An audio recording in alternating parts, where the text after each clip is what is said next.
A mountain is a silent witness to the passage of time. To us, it is a static monument of stone, but beneath the crust, the earth is alive. It is a forge. Deep within these lightless veins, immense geological pressure creates rare deposits. Hidden from the sunlight, a hatchling emerges. This is Aggron. It possesses no soft fur, no scales. Its body is encased in a domed carapace of raw steel. To survive its first week of life, this vulnerable newborn must immediately begin consuming the very bedrock it was born into. Its jaws are biologically designed to crush solid stone, exerting immense pressure to fracture the ore. Digestion of such dense material requires an incredible internal furnace, and Aggron must consume its own body weight in iron ore every single day just to survive. But the iron forge is not a safe nursery. Seismic tremors constantly shift the landscape, threatening to bury the slow-moving young. Its steel canopy is its only defense against the collapsing ceiling. Unaffected by the impact, the hatchling returns to its meal. Hunger outweighs fear.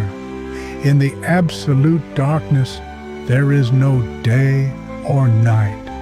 There is only the endless cycle of feeding and growing.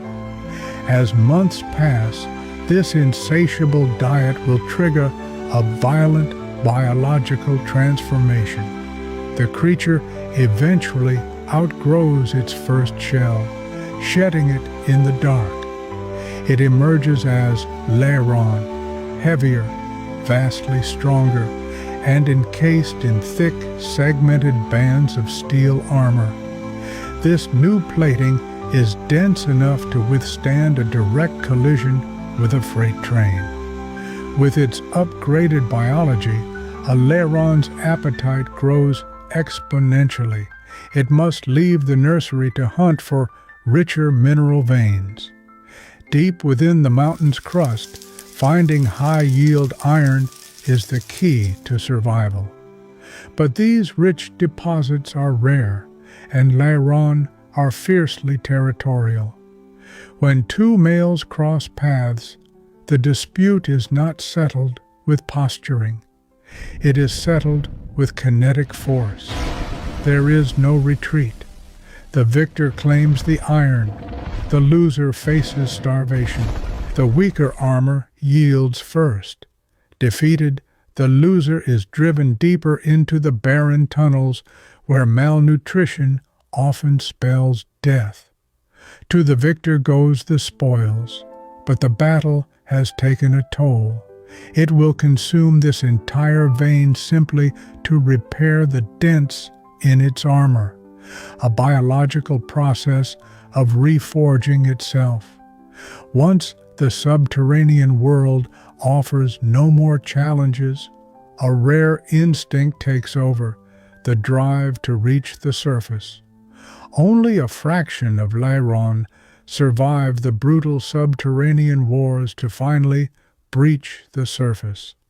Stepping into the sunlight, it assumes its final form, the undisputed apex predator of the high peaks, Aggron. Towering and clad in battle-scarred iron plating, an adult Aggron claims an entire mountain as its exclusive domain. Its roar echoes through the valleys, a clear warning to any wandering titans that this territory is spoken for. But despite its fearsome, monstrous appearance, the Aggron is not a creature of mindless destruction. It is, in fact, the mountain's most dedicated caretaker. When landslides or wildfires ravage the slopes, this iron giant will actively rebuild the ecosystem. It meticulously restores the flora, ensuring the roots hold the soil and the mountain remains stable. It protects the environment because the environment is its lifeblood. A healthy mountain provides the endless iron ore it needs to survive. For years, decades even, and Aggron's reign over its restored mountain may go completely unchallenged. But peace is a fragile illusion in the wild. A recent tremor has split the mountain's northern face, exposing a massive, untouched vein of rare ore. To a creature that consumes rock, this exposed mineral wealth acts as an irresistible beacon across the continent. The scent of raw earth has drawn a wandering titan from the lowlands, an intruder that does not recognize borders, Rhyperior. This is a creature of devastating geological force. Its hide is not metal, but living bedrock. Fused with superheated magma and compressed under unimaginable pressure, its armor can withstand volcanic eruptions. It is a conqueror, driven by an insatiable need to consume raw minerals to maintain its incredible density. As it ascends into the high peaks, the rugged terrain presents natural barriers. But Rhyperior does not go around obstacles. It utilizes highly specialized biological cannons built directly into its forearms.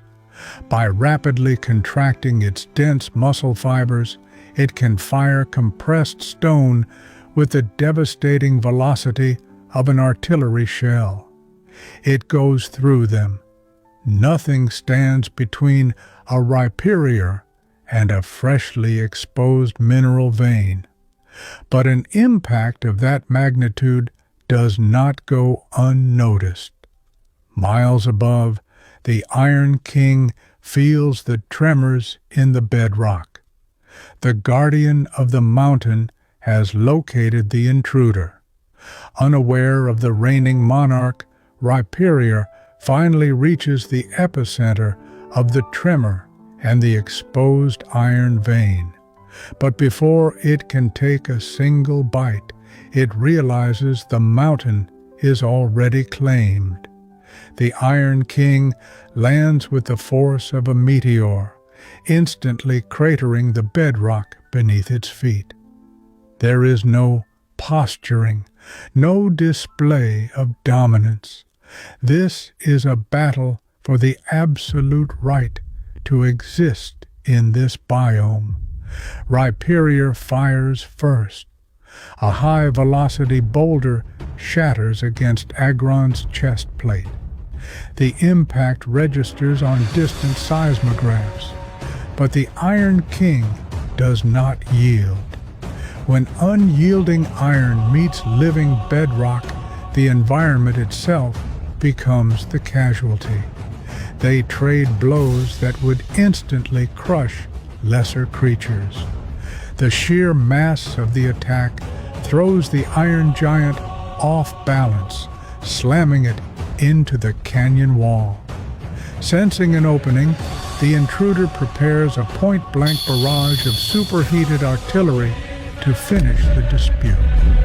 But Aggron's biology is built for endurance.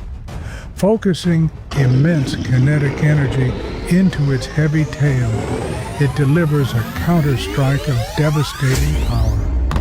The impenetrable bedrock hide is finally compromised.